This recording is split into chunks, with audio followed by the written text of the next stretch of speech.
Getting out of the house with kids is really hard. So in this video, I want to give you some fast tips to help you get out smoothly so you guys can do a lot of things that make your life way more fun.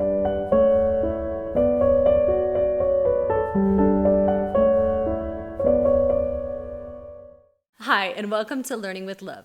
On this channel, our goal is to help awesome, dedicated, hands-on parents like you be the best kind of parents that you can be by shortening that learning curve to make things easier and faster for you so that you can get out there and have a great time with your kids. I hope you like this video. If you do, please give us a like and subscribe to our channel for more tips and tricks. If you hit the bell, then you'll be notified immediately as soon as our latest videos come out. Use long lead times.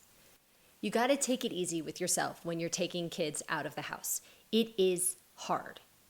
It's really, really hard.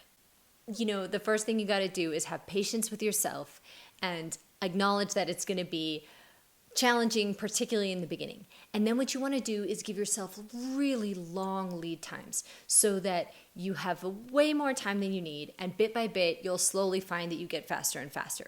But be gentle on yourself, take it easy on yourself.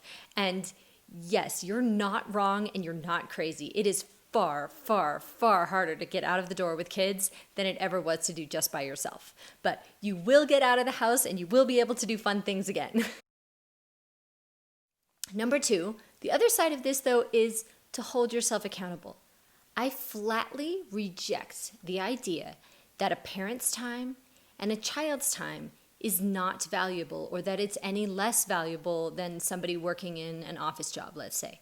So if you want your time respected, respect your own time, get places where you need to be on time. It's totally doable. And also respect the time of other parents by showing up when you say you will. And yes, you may not always be perfect, and yes, it comes with bumps in the road, but it is totally doable to get all kinds of places on time. So sometimes in the beginning, you might need to just leave something behind and it won't be perfect, but get where you're going to be, and bit by bit, you'll get more dialed in and you'll get all the things that you need with you on your trip. Do not try to rush the kids at the last minute. And the reason I say this is because that's when usually the conflict happens. That's when, I don't know about you, but certainly for me, it is very common for like explosions and frustration to happen when you're trying to rush your kid to get their shoes on or find 6 things right as you're trying to walk out the door. So what are a couple practical ways that you can handle that so that you don't end up in that situation? One of the first things you can do is maybe get the kids ready first when you have more time and then rush yourself at the end, because it's easy to rush you, but it's hard to rush them. So if you're the one rushing at the last minute, that's much easier. So you might want to get the kids ready first. Another way to handle it might actually be to flip it around and maybe get yourself ready like even before they wake up. That might be a way that you can make it so that you're scrambling with fewer things when it's time to go. A third thing you can try as well is getting the kids ready every morning by getting them dressed, getting their teeth brushed.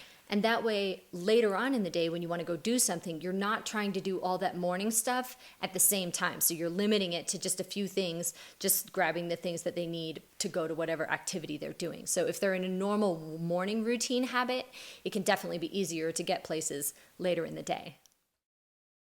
I think the biggest key, probably, to getting out of the door smoothly with kids is optimized organization for the kids. So I'm going to share with you some of the things that I do in my house to make that happen, and feel free to steal any of these things that might work for you in your home. So one of the things I want to share with you is this great little cabinet that I have. And I put all of those like last minute things that you usually need to grab right here in this cabinet. So I have things like diapers and wipes or sunglasses or anything else that you might want to have handy every time you walk out the door. And because there's space on top of it, what I can do is put like my diaper bag on top, throw in the things that I need for that trip, and then head out the door. That makes it much easier. Another particularly cute thing that I keep in this cabinet is I keep what you might call a busy box. So this has like maybe those cheap, junky toys that you get sometimes from, I don't know, fast food places or wherever you might go, or maybe just some little teeny books or things that are easy to throw in the car. And those might be great for keeping your kids occupied at a restaurant or when you're in the car. And what I suggest is that you only limit those toys to when they're out and don't let them play with those at home, so that they're novel and fun. So they should just be inexpensive toys that you don't mind losing, and you could include coloring stuff or little notebooks. I like to keep maybe sometimes those little packets of crayons that you get at a restaurant and keep those there, and then sometimes you can throw those in your purse at the last minute if you want something to keep your kids occupied on the go. Another organizational thing that helps, if you're particularly in a cold climate, even more so, but is a coat room where things are ready to go for your kids. The more things that are right at kid level, that's the more things that they can grab by themselves. So I, for example, installed this row of hooks in our coat room so that the kids could grab their own backpacks or coats, and that they're right there, easy to grab at their level. And that makes things way smoother when they're trying to head out the door and when they're coming back home, because they can just grab them or put them back on their way in. The last thing I have is this great little key rack, and also a spot for sunscreen.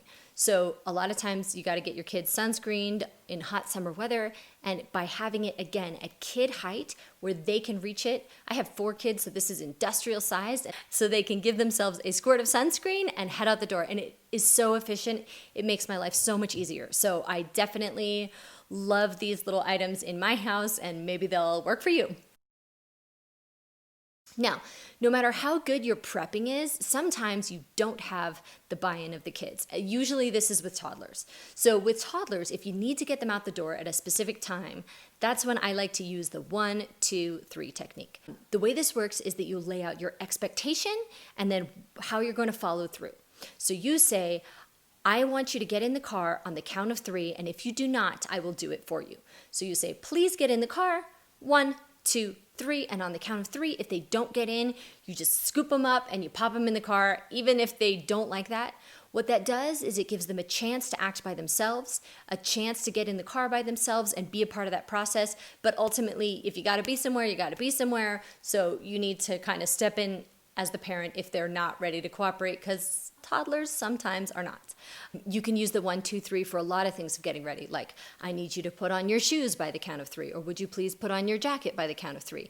And that gives them the opportunity to slowly start getting better at doing those things by themselves, bit by bit, and they'll get into the routine and they'll be able to do many more things before you walk out the door. And it avoids a lot of power struggles and conflict, which you really don't want with your kids, because that's no fun at all. So the easier things are set up for them, and the more they become part of the process to get out the door, the easier it's going to be for you and for them. And they'll have a bunch of skills that they can really use to get places. I hope these tips work out well for you, and I would love to hear in the comments how they are working out for you, or maybe if you have some of your own tips to add for other parents. I hope you get out the door with those kiddos and have awesome fun with them out and about around town.